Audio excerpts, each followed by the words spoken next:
coming back at you. Welcome back to the planet, ladies and gentlemen. Let me take a little sip. You know what it is, that Kentucky. Oh, now, man, I welcome y'all back, man. And let's get in here, getting settled in, man. And I'll tell you what, I do like that, because my current job keeps me up. I'm usually working at night, so sleep during the day, all that good stuff, man. I like being up at night. I don't know what it is. It's just, especially hitting those back roads in Florida at night, man. It's kind of picturesque. If I was a painter or some sort of artiste, yeah, you could probably go paint something out there. I don't know. But man, I was just thinking, because I had to stop off and pump some gas, and I like to, for whatever reason, sometimes I like to kind of push the limit of how far I can go when that light comes on. And this time I was trying to make it to a 7-Eleven so I'd have an excuse to get some of them spicy wangs that I enjoy so much.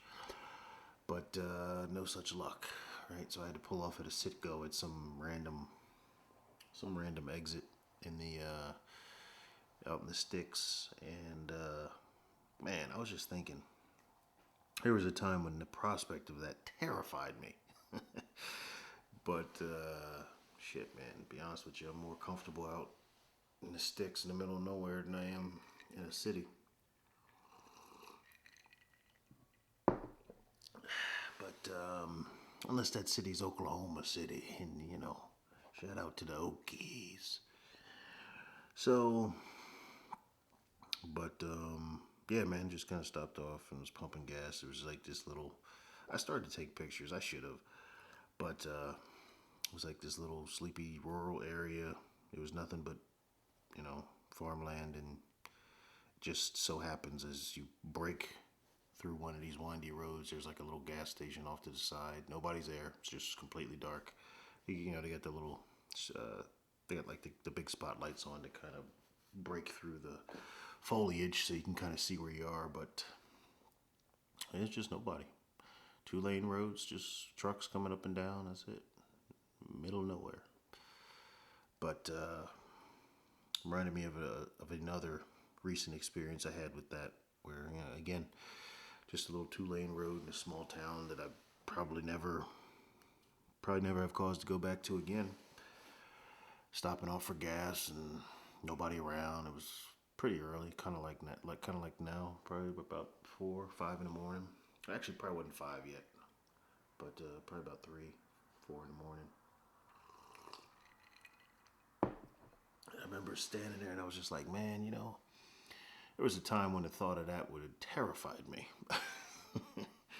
you know, as I'm sure most people, from the north would terrify them. But number one, it's a completely different culture in the South. Southern people are way friendlier, and I stick by that. Having spent just about,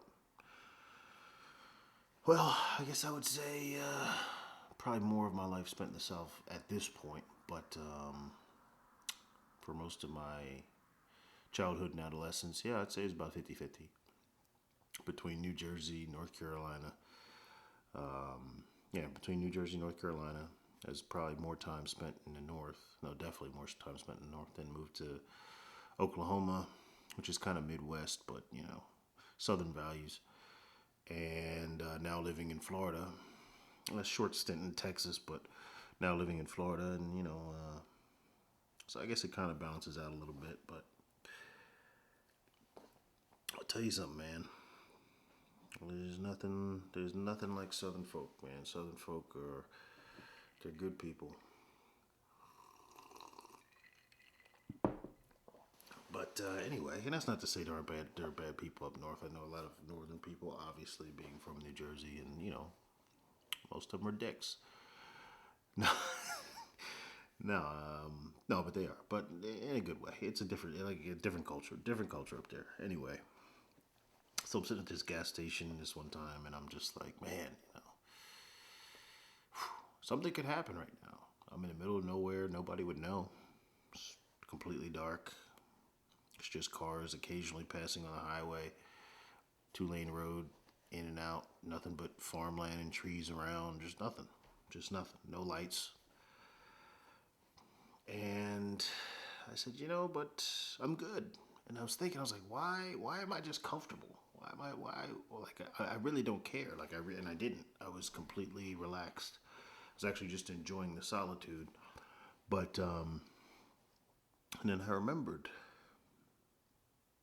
that thing that was attached to my hip.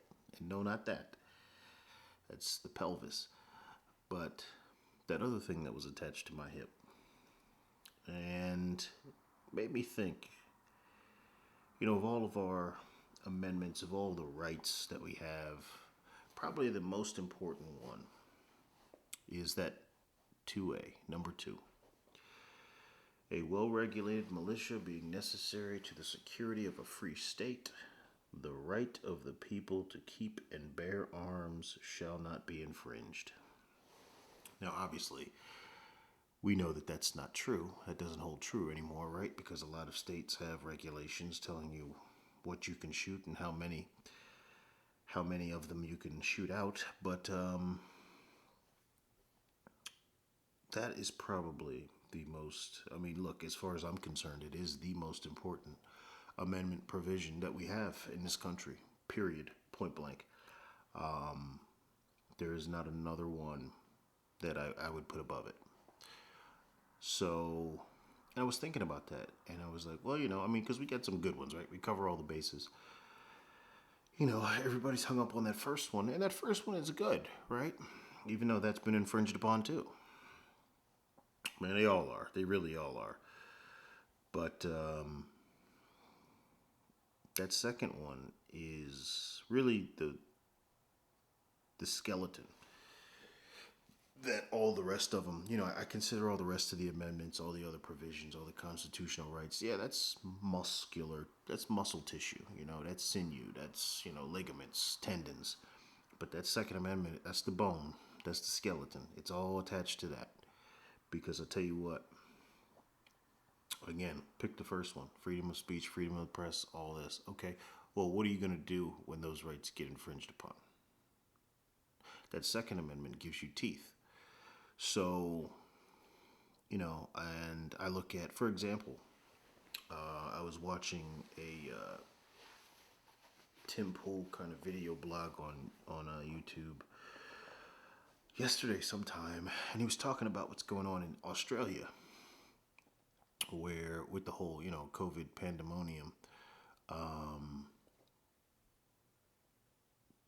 Australia is taking the most,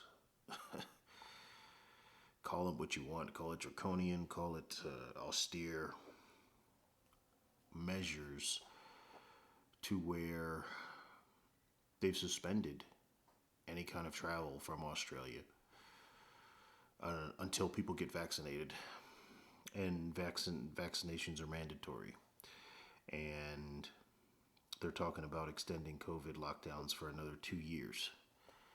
So, and then you've seen video, like I saw one video of a cop that like slammed some woman on the ground or something because she didn't have a mask or some crazy shit like that in Australia.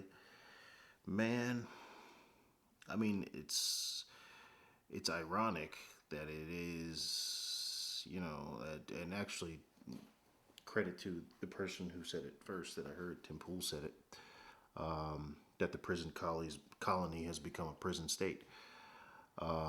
It's returning to its roots in that way, I suppose, but it really has become an authoritarian. There it is. Third time's a charm. Let me get a little lubrication. It really has become an authoritarian kind of state now. What's crazy is it's not fueled by some zealot with a political agenda per se. It's fueled by fear. But which a lot of things you can argue here are being fueled by fear as well. But Excuse me, adjust these headsets here. Goddamn ear itches, man. I don't know what it is about my ears reject headsets of all kinds. I mean, those stupid earbuds. I can't even use those. They constantly fall out of my ear. I hate them. I am not gonna lie to you. I hate them. And I hate people that can use them comfortably. Like I'll see people out there jogging with it, not falling out. Fuck them. Anyway, so I look at what's happening with Australia, right?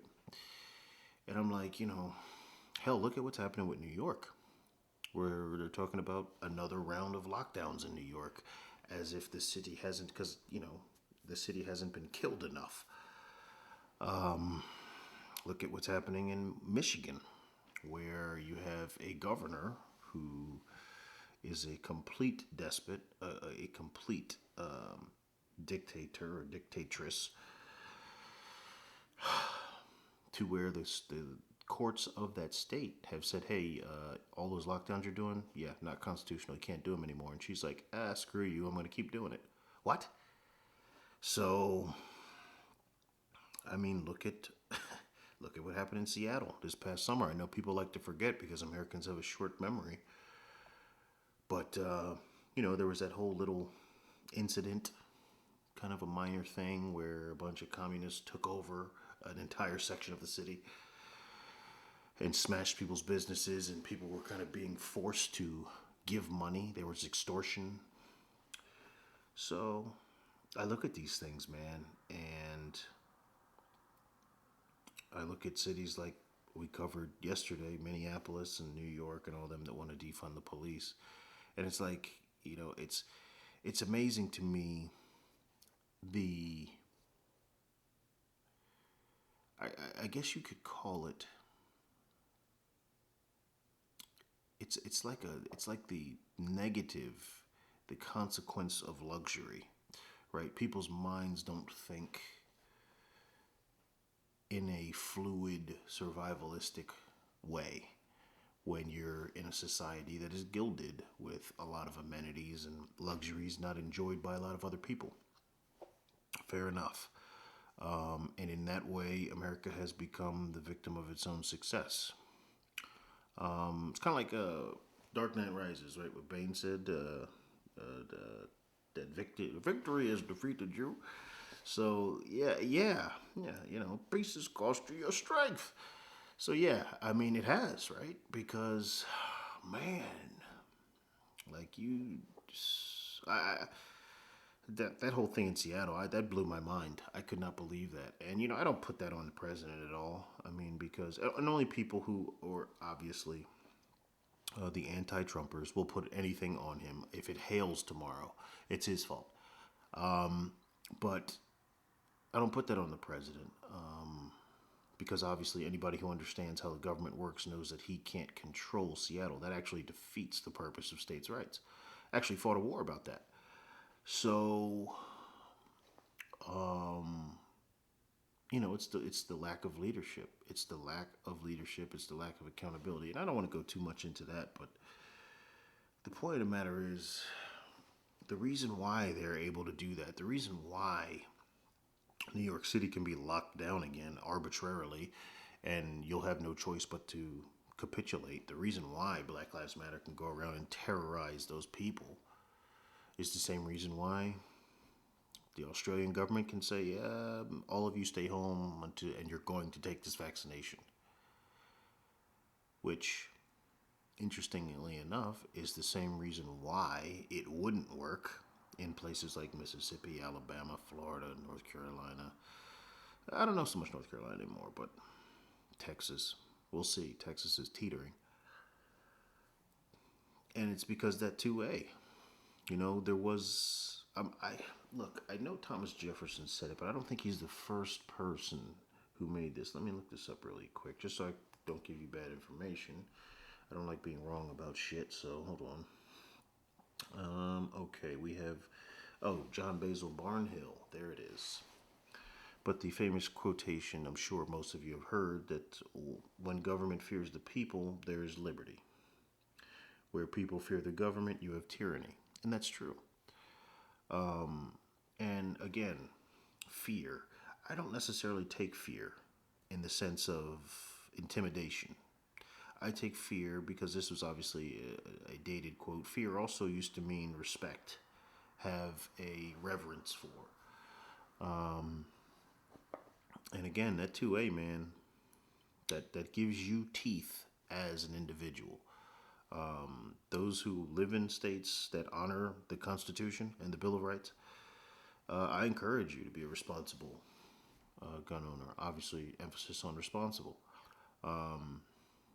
It was a journey for me, obviously, because I grew up in the North, and it's almost like part of the Northern dogma as you look down on those toothless Southerners and their shotguns, right?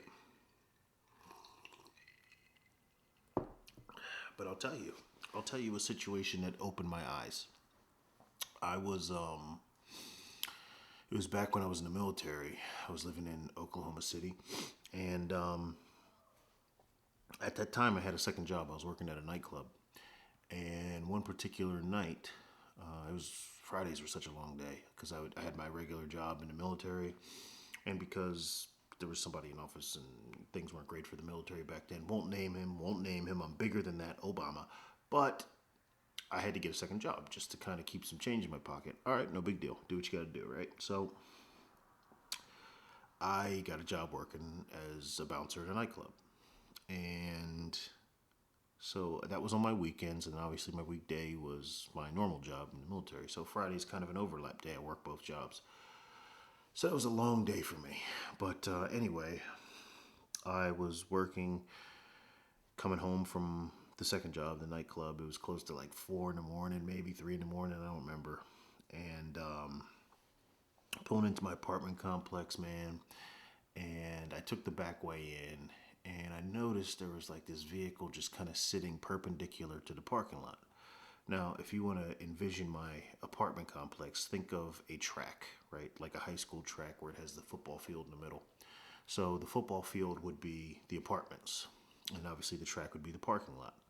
Well, the car was sitting in the curve, so facing outward, not in a parking space per se, but looking like it was driving around and just stopped in the middle. So I said, oh, that's odd, right? But I was like, I'm tired. I just want to go to bed. I'm not really thinking about it. So I go to pull into my parking space, and again, that same voice that said, that's odd, said, back your car in. So I don't know if you guys have that internal voice, but as I've gotten older, I've learned to trust it more and to listen to it. So I said, okay. So I back in. And as I'm backing in, same voice. Just look back over where the car was. So I looked back over where the car was. There's no lights, right? But I didn't see the car. So I was like, that's interesting. Probably nothing. I'm tired. I don't care. Man, I put that car in park. I grab my bag, turn around, and there's a dude mid-swing with a baseball bat. Catches me right in the ribs, right? So I end up getting rolled by these two dudes. Got hit with a baseball bat, a tire iron, still standing. And, it was at that point, and that's when I really, like, you have these moments when you're in the shit, right? But sometimes you have like these thoughts that really don't belong in that moment, and you're like, damn, okay, that's a great thought, but can we focus on this right now? And for me, that thought was, wow, adrenaline is really something. Because I mean, this motherfucker, he hit me, caught me right in my ribs with a baseball bat, like fucked me up pretty good. I was laid up for a couple days after that, but I didn't feel the shit in the moment. And so I'm tussling with this dude, and that's when the other one circled around me, hit me with a tire iron. Boom. I'm still standing. So it wasn't until then that homeboy said, hit him with it. So, okay, fine. Dude reaches for his waistband. I throw my bag. Luckily, my apartment's right around the corner, so I threw my bag up to distract him, hit it around the corner. Luckily, my roommate was a Texan at that time, so there were guns all over our apartment. Grabbed the one that sat on the mantle, came back out, boom, they were gone. So the only thing that really kind of pissed me off about that was they took my bag. It had my favorite tie, and there was like this New Orleans grease truck. It was like they got the grease trucks or whatever, but this was like a New Orleans style. So I had a couple boudins in there, man. I had a chicken and waffle sandwich. That really made me mad. Anyway, so I ended up having to wait till my my roommate got home. He was out, doing his thing, and he came home and he's like, well, what's up?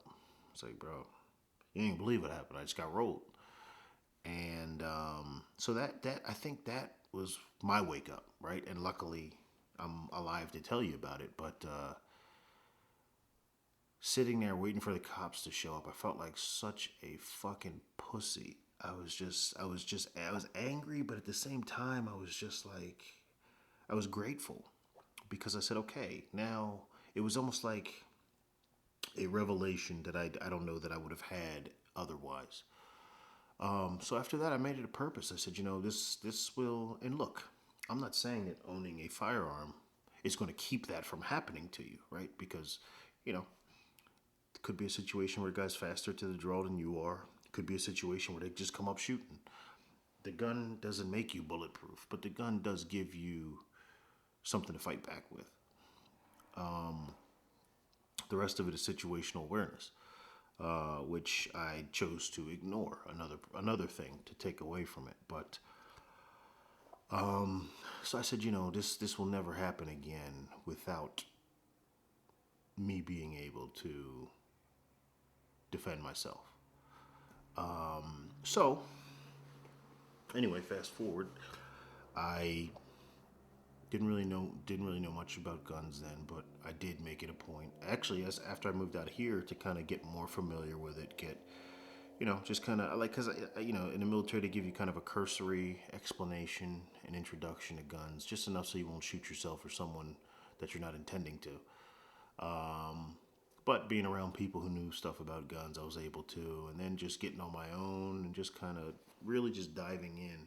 Now I'm at a point where I'm good. Like I'm good. I got it. So, to the point where not thumping my chest or anything, but people who have been previously against it, who I know live in those states. When this pandemic hit, it's funny how everybody reacquainted themselves with 2A. They're like, "Hey man, how do I get a gun?" I don't know what to tell you, man. You're gonna have to go through this process. Oh, what's the loophole? There is no loophole, bro. That's what you guys have been voting on. Actually, I had one guy say, "Why is it so hard to get a gun?" And I was like, "Really? You're asking me that?"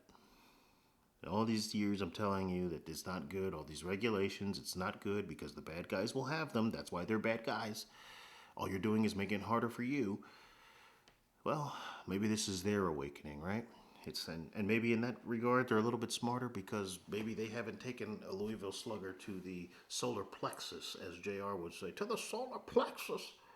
But you know, that to me is your duty, especially as a male.